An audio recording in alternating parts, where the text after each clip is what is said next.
Pour explorer une littérature du XVIe siècle liée aux comètes, Hélène Casanova-Robin s'est intéressée aux écrits de 2 érudits de la Renaissance, des volumes qu'elle a sélectionnés dans les fonds anciens de la bibliothèque Fesch.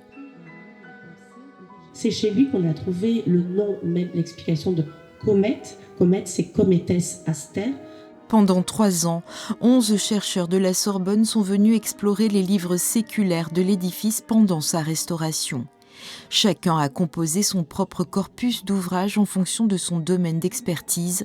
Ce colloque permet de restituer les travaux. L'idée était de retrouver ici ces éditions de textes, de les explorer et de voir quels commentaires on pourrait en tirer. C'est un travail que l'on mène de manière assez quotidienne dans notre profession, dans les bibliothèques de fonds patrimoniaux, que ce soit la BNF à Paris ou autre.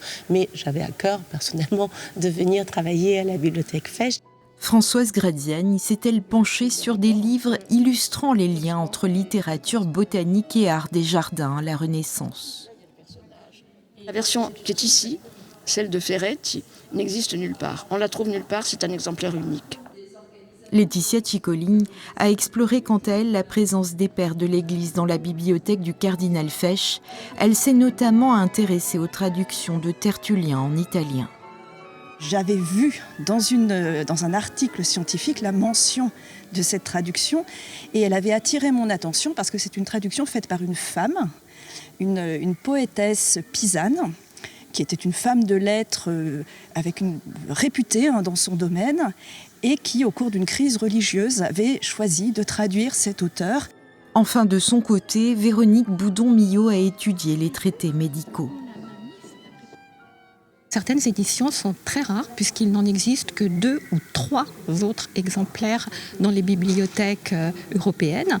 Donc la bibliothèque Fesch possède en particulier des traductions latines des 2 grands médecins grecs que furent Hippocrate et Galien, donc les 2 grands piliers de la médecine antique.